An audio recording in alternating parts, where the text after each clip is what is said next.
15 लाख का कमोड रखवा रहे थे उसमें, क्योंकि आपका शौच ऐसा है साहब कि 15 लाख के कमोड के बिना उतरता नहीं है। शौक नवाबों वाले आपके आगे हैं। हम एफिडेविट दिया था 2015 में, ना हम घर लेंगे, ना गाड़ी लेंगे, ना सिक्योरिटी लेंगे। अरे वो सब तो छोड़ दीजिए। गुजरात चुनाव में गए थे, चार्टर्ड प्लेन से जाते थे, सब कोई देखता था। चार्टर्ड प्लेन का हेलीकॉप्टर, होटल का बिल गुजरात का हमने मंगवाया, 18 लाख रुपए का होटल का बिल, 2 दिन 3 दिन का। ये है आम आदमी पार्टी। रेनॉल्ड स्पेल लगा के सूती शर्ट पहन के घूमने वाले, ये है आम आदमी पार्टी कपटी। तो इनकी असलियत जनता के सामने आ चुकी है, और जब चुनाव आएगा तो जनता इसी मुद्दों पे वोट देगी और किसी पे नहीं देगी। और आज फर्जी आगे कह रहे हैं कि विधूरी से मेरा डिबेट करवा लो, विधूरी इनके चीफ मिनिस्टर कैंडिडेट है। बीजेपी क्या करती है, इनको कान में लगता है कोई बता के जाता है। नहीं, ये सब नौटंकी अब नहीं चलेगी। काट की हांडी बार बार नहीं चढ़ती है।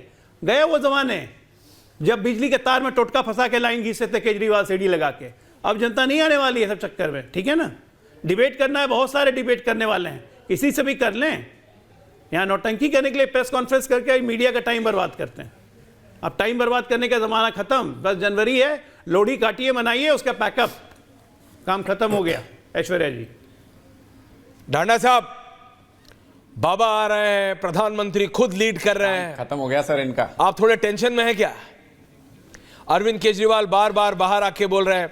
रमेश बिदू मतलब आप कह रहे बिदूड़ी जी से करा दीजिए। देखिए, वो बीजेपी का वीक पॉइंट है। पूर्व सांसद थे, उन्होंने जो प्रतिक्रिया दी थी, मेरा पर्सनल उनसे बिल्कुल आई डोंट एक्सेप्ट दैट।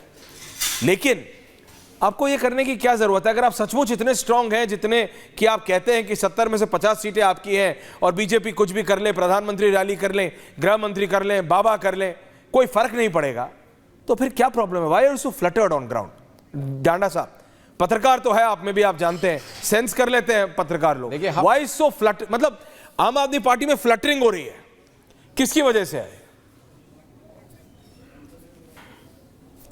जी डांडा साहब, ग्राफिक्स। देखिए ऐश्वर्या जी, काफी समय आपने अजय आलोक को दिया, आपको भी दूंगा बराबर। सारी गप्पे मारी हैं, तो मैं उम्मीद करता हूं कि उनका जवाब देने का आप मौका देंगे। मैं सिर्फ इतना कह रहा हूं कि तू इधर उधर की बात ना कर, तू ये बता कि बारात का दूल्हा कौन है। इतने दिन से तो ये सवाल दिल्ली की जनता पूछ रही थी, इतने दिन से पूछ रहे थे कि कौन है दूल्हा, कौन है दूल्हा, गाली गलौज पार्टी का दूल्हा कौन है, बारात बिना दूल्हे के किसके घर जाके बैठेगी। तो फिर अंततः निकल के आया कि गाली गलौज के इस कंपटीशन में हमको पता चला है कि सबसे बड़े गालीबाज जो हैं वो इस कंपटीशन को जीत गए हैं।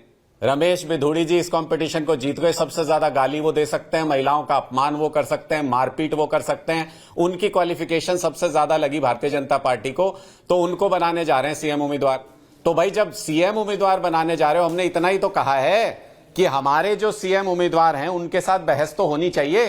दिल्ली की जनता को पता तो लगना चाहिए ये डर क्यों रहे हैं, इतना भाग क्यों रहे हैं। अगर इनके पास मुद्दे हैं तो बहस करने में इनको कोई दिक्कत नहीं होनी चाहिए। अब मैं आता हूं एक एक करके, पहले आपकी बात ले लेता हूं। आप कह रहे हैं योगी जी आएंगे इस बार तो कमाल होगा, योगी जी आएंगे इस बार तो कमाल होगा। आ रहे हैं, मतलब आप ये मान गए ना कि मोदी जी से नहीं हो पा रहा है। आप ये मान गए कि मोदी जी प्रॉब्लम है। देखिए, आप बीजेपी के बारे में इतने बड़े एनालिस्ट हैं। अजय जी आ रहा हूं, अजय जी आ रहा हूं। अजय जी, मैंने आपको अनडिस्प्यूटेड टाइम दिया। अजय जी, इनको भी अनडिस्प्यूटेड दे रहा हूं, इनको बोलने दीजिए, जनता को डिसाइड करने दीजिए, let the people decide. Ajay ji, Danda साहब, डांडा साहब, डांडा साहब पीजिए अजय जी तब तक। डांडा साहब, डांडा साहब, डांडा साहब, डांडा साहब, डांडा साहब, अनुराग भाई बात समझो। प्रधानमंत्री नरेंद्र मोदी तो आपको 24 के जनरल इलेक्शन में अभी बताया, I am not defending BJP but I am saying Arvind Kejriwal jail में थे। आप कहते हो बीजेपी, अजय आलोक की पार्टी ने आपके नेता को जेल में डलवाया पॉलिटिकल वेंडेटा के थ्रू, आपको सिंपैथी वेव मिली? नहीं मिली, एक सीट नहीं मिली लोकसभा में। There is something in principle going wrong. कुछ मूलभूत दिक्कत आ रही है आम आदमी पार्टी के साथ दिल्ली में। आपको पता लग जाता है कि कब परवेश वर्मा बनने वाले हैं, आपको पता लग जाता है कब बिधूड़ी बनने वाले हैं। ये कौन सा आपने स्पाई कैम डाल दिया है बीजेपी के पार्लियामेंट्री बोर्ड के अंदर? कुछ कर लिया है क्या आपने इलीगल फोन टैपिंग वैपिंग, कि आपको पता लग जाता है कि बीजेपी पार्लियामेंट्री बोर्ड में भी जो डिसाइड नहीं करती, ये मैं गारंटी से बोल रहा हूं as a reporter, parliamentary board में भी डिसाइड नहीं होता ये कि कौन होगा अगला सीएम। वो दो ही लोग डिसाइड करते हैं बॉस, अजय जी माने या ना माने, रियलिटी ये है। तो अनुराग जी, आप चूज करते हैं कब किसको घेरना है और उसको घेर के, but you are choosing easy targets. Ramesh Bidhuri, Parvesh, इनको घेरने से कुछ होगा नहीं। देखिए, इनको घेरने से इलेक्शन नहीं जीतोगे। मैं बहुत फ्रैंकली बात कर रहा हूं आपसे, इनको घेरने से इलेक्शन नहीं जीतोगे मेरे भाई।